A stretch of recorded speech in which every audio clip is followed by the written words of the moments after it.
رنجیت سنگھ نے مسلمانوں پر بہت سخت قسم کے تشدد کیا تھا اور ان کے ساتھ بہت زیادتی کرتے تھے. اگر کہیں پتہ چل جاتا کہ کسی نے گائے کاٹی ہے یا قربانی کی ہے تو اس کی خیر نہیں ہوتی تھی. کہتے ہیں کہ ایک ایسا مسلمان تھا جذباتی، نیک خصلت، نیک نیت، اس نے قربانی کے دن گائے کاٹی. رنجیت سنگھ کو اطلاع ملی تو وہ ادھر ادھر چپ رہا تھا، لیکن پتہ چلا کہ چھپنا آسان نہیں ہے. جس شخص نے اطلاع دی تھی اس کو لے گیا اور کہا رنجیت سنگھ کو پتہ چلا ہے کہ میں نے گائے قربان کیا، مجھے وہ چھوڑے گا نہیں، تو میرے ساتھ باہر چلو، مغرب کے بعد میں نے جنگل میں سونا رکھا ہے، وہ تم لے لینا. وہ تو پاگل تھا، ادھر سے شکایت لگائی، ادھر جب وہ چلا گیا تو اس کو بھی ایک کھڈے میں گرایا، کہا تالا لے اٹھا سو، تم میری شکایتیں کرتے ہو. آگاہ بڑھو. اب رنجیت سنگھ کو جب پکڑ میں آیا تو اس سے پوچھا بتاؤ کیوں گائے کاٹی ہے؟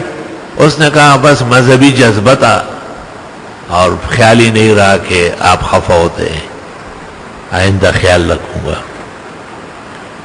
رنجیت سنگھ میں ہزاروں کفریات اور عیوب کے باوجود ایک کمال تھا کہ وہ سچ سے بڑا خوش ہوتا تھا اور آدمی کو قائل کرتا تھا کہ یہ جو بات کرتے یہ سچی ہے، اس میں جھوٹ تو نہیں ہے.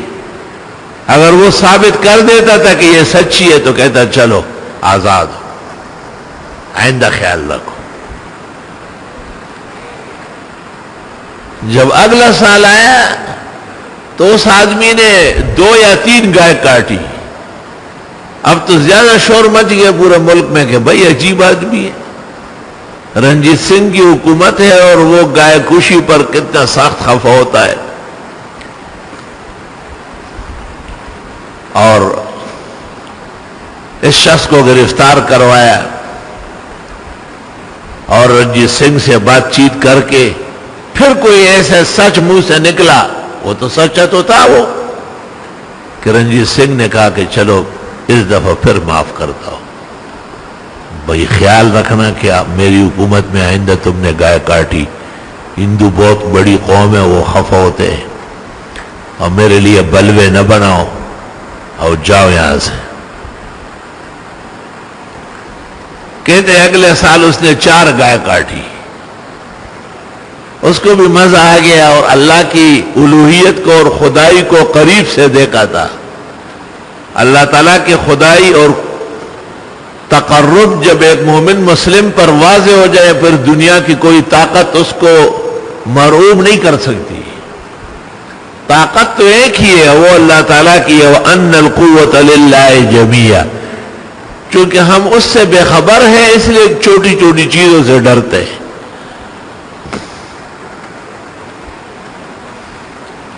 رنجیت سنگھ کو جب پتہ چلا کہ اس آدمی نے اس دفعہ 4 یا 6 گائے کٹوائی ہے، قربان کی ہے، تو اس نے کہا گرفتار کرو اسے اور صبح سویرے اس کو پھانسی پر لٹکا دو اور میرے سامنے مت لاؤ، کیونکہ یہ ہر طریقے سے مجھ سے اپنے آپ کو چھڑا لیتا ہے. خدا کا کرنا تھا کہ اس رات کو رنجیت سنگھ کے گھر زمانوں بعد کئی مرادوں سے اللہ تعالیٰ نے بیٹا دے دیا اس کو، اور اس کی ہر خوشی تھی لیکن بیٹا نہیں تھا.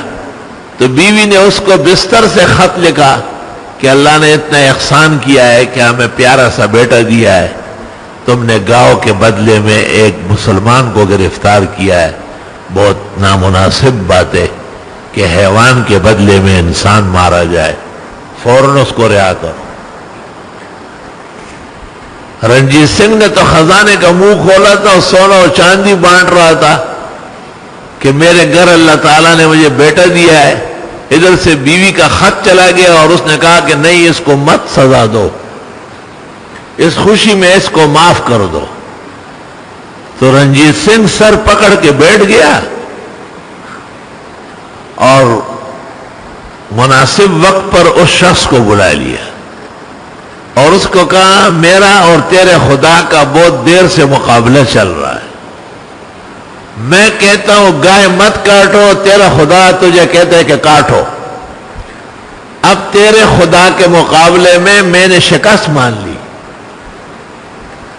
اور اس تیرے عظیم بزرگ و برتر خدا نے مجھ کو باوجود سلطنت اور فوجی اقتدار کے تجھ پر قادر نہیں ہونے دیا، لہذا ہر سال نہیں ہر دن تم گائے کاٹو اور سرکاری خزانے سے پیسے لیا کرو، کیونکہ میں نے تیرے خدا کے خدائی مان لی ہے کہ وہ سچا خدا ہے جو ہر دفعہ رنجیت سنگھ کی پکڑ سے تجھ کو نکالتا ہے. اس گائے یا قربانی میں یہ بات شامل ہے کہ مسلمان جو دل جمی کے ساتھ خوش دلی کے ساتھ شرائع کے قاعدے اور قانون کے مطابق قربانی کرتے ہیں تو اللہ تعالیٰ ان کی زندگیاں محفوظ فرماتے ہیں.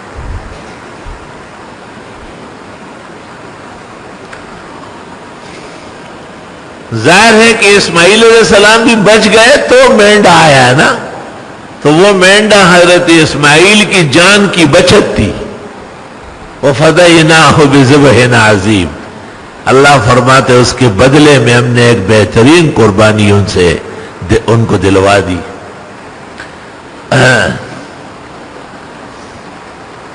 قرآن شریف میں جہاں اللہ تعالیٰ کا حکم ہے کہ ان اللہ یامرکم ان تذبحوا بقرہ، اللہ کا حکم ہے کہ گائے ذبح کرو.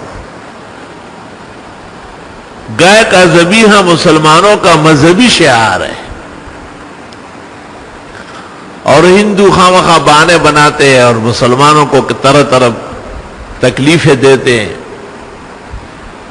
اس لیے ہندوستان کے بعض اکابر فقہا مولانا عبدالحی لکھنوی نے مجموع الفتاوی میں ایک فتویٰ لکھا ہے کہ جس جگہ مسلمانوں کی جان عزت و آبرو کا خطرہ ہو تو وہاں گائے نہ کاٹے.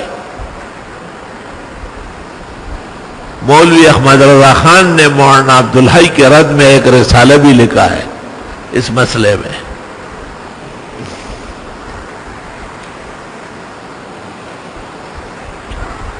لیکن ہمیشہ مسلمانوں کو گائے کی قربانی اور ذبح سے بہت تعلق ہوتا ہے. آج بھی صبح صبح یہاں ایک ہمارے مخلص بھائی نے طالب علموں کے اعزاز میں ایک زبردست قسم کا بیل ذبح کرایا ہے، کیونکہ حدیث شریف میں ہے کہ جو جمعے کے لیے سویرے آیا جیسے اس نے اللہ کے راستے میں ایک اونٹنی قربان کی، جو اس کے بعد آیا جیسے گائے قربان کی، جو اس کے بعد آیا جیسے سینگوں والا مینڈا قربان کیا، جو اس کے بعد آیا جیسے اس نے بکرا خیرات کیا، الی آخر الحدیث. تو اس حدیث سے یہ پتہ چلا کہ جمعہ صرف پڑھن کا نام نہیں کہ لوگ آ کے بیٹھ گئے اور پڑھن ہوگی. جمعہ خیر خیرات کا بھی دن ہے.